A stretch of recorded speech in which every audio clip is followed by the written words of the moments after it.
નમસ્કાર દર્શક મિત્રો, ઇન્ડિયા પ્લસ ન્યૂઝમાં આપનું સ્વાગત છે। આજકાલ લોકો પ્રેમમાં અંધ બની જતા હોય છે, ત્યારે એક પરિણીતાને બાળપણનો પ્રેમ જેલના સળિયા સુધી લઈ ગયો હોવાની ઘટના સામે આવી છે। બાળપણનો પ્રેમ જેલના સળિયા સુધી લઈ ગયો। જી હા, અમદાવાદના વેજલપુરમાં પત્નીએ પોતાના પ્રેમી અને મિત્ર સાથે મળીને પતિની હત્યા કરવાના ગુનામાં વેજલપુર પોલીસે તેની ધરપકડ કરી છે। અમદાવાદની વેજલપુર પોલીસની ગિરફ્તમાં ઉભેલ યુવતી અને 2 યુવકો હત્યાના આરોપીઓ છે, જેમાં યુવતીનું નામ સ્નેહલ રાઠવા છે અને તેનો પ્રેમી વિશાલ પઢિયાર તથા તેનો મિત્ર જિગ્નેશ, આ ત્રણેયે અનિલ રાઠવાની હત્યા કરી હતી।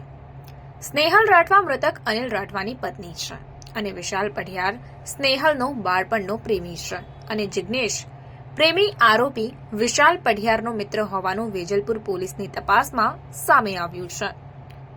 પોલીસ તપાસમાં નીકળેલ હત્યાના બનાવની વાત કરીએ તો સ્નેહલ રાઠવા અને મૃતક અનિલ રાઠવાના વર્ષ 2023ના એપ્રિલ માસમાં સામાજિક રીત રિવાજ મુજબ લગ્ન થયા હતા, પરંતુ આ લગ્નથી આરોપી પત્ની સ્નેહલ રાઠવા ખુશ ન હતી।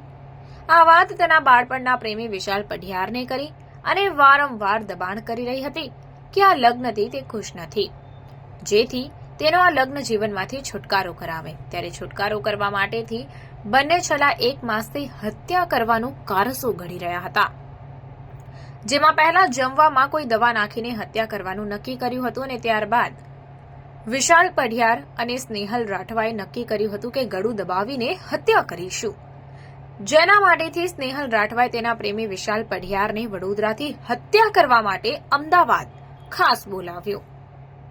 વિશાલ પોતાના મિત્ર જિગ્નેશને મદદ માટે રાત્રે લાવ્યો હતો અને સાથે જ રાત્રિના 11 વાગે વિશાલ અને તેનો મિત્ર જિગ્નેશ બાઇક લઈને અમદાવાદ આવવા માટે નીકળ્યા હતા। રાત્રે 2 વાગે વિશાલ અને જિગ્નેશ બંને પહોંચી ગયા હતા। આ દરમિયાન સ્નેહલ અને વિશાલ સતત ફોન અને વોટ્સએપ ચેટથી જોડાયેલા રહ્યા અને વાત કરી રહ્યા હતા। અનિલ અને સ્નેહલ વેજલપુર ભાડાના મકાનમાં રહેતા હતા, ત્યાં પહોંચી ગયા અને મૃતક અનિલ રાઠવા ઊંઘી ગયા તેની રાહ જોઈ રહ્યા હતા। ત્યારે સ્નેહલે પતિ અનિલ ઊંઘી ગયો છે તેનો ફોટો મોકલ્યો અને મેસેજ કર્યો। ત્યારે વિશાલ અને જિગ્નેશ બંને ઘરમાં પ્રવેશીને સ્નેહલે પોતાનો જ દુપટ્ટો આપ્યો, જેનાથી વિશાલ અને જિગ્નેશે મૃતક અનિલ રાઠવાનું ગળું દબાવીને હત્યા કરવાનો પ્રયાસ શરૂ કર્યો। ત્યારે અનિલ જાગી જતા પ્રતિકાર કર્યો હતો। વિશાલ પાસે રહેલ છરીથી પણ હુમલો કરાયો, જેથી અનિલ રાઠવાને મોતને ઘાટ ઉતારી દેવામાં આવ્યો અને બંને જણા ત્યાંથી ફરાર થયા હતા। હવે હત્યા કર્યા બાદ વિશાલ અને જિગ્નેશ વડોદરા ફરાર થઈ ગયા હતા।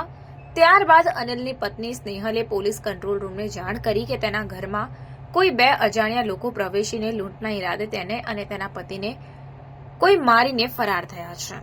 ઘટના સ્થળ પર વેજલપુર પોલીસ પહોંચી અને તપાસ કરી, ત્યારે ઘટના સ્થળ પર કોઈ લૂંટ થયા હોવાના પુરાવા મળ્યા ન હતા અને સ્નેહલનો ફોન તૂટેલી હાલતમાં મળી આવ્યો, જેના કારણે પોલીસને શંકા ગઈ કે કોઈ લૂંટનો બનાવ બન્યો હોય તેવું તો લાગતું નથી। સ્નેહલે મહિલા પોલીસને સાથે રાખીને કડક પૂછપરછ કરતા તે ભાંગી પડી હતી અને પોતે જ પતિની હત્યા પ્રેમી સાથે મળીને કરાવી હોવાની કબૂલાત કરી હતી। ત્યારે વેજલપુર પોલીસે તાત્કાલિક એક ટીમ વડોદરા ખાતે રવાના કરી હતી, જ્યાંથી વિશાલ અને જિગ્નેશની ગણતરીના કલાકોમાં જ ધરપકડ કરી હતી। પોલીસને પુરાવા તરીકે જે દુપટ્ટાથી હત્યા કરી તે કબજો કર્યો છે અને સાથે જ બંનેના મોબાઈલમાંથી હત્યાના કારસો ઘડ્યો હતો તેની ચેટ પણ મળી આવી છે। પોલીસે આ બાબતે ઝીણવટભરી તપાસ હાથ ધરી છે। Reporter Dhavalsinh Solanki, India plus news, Vadodara.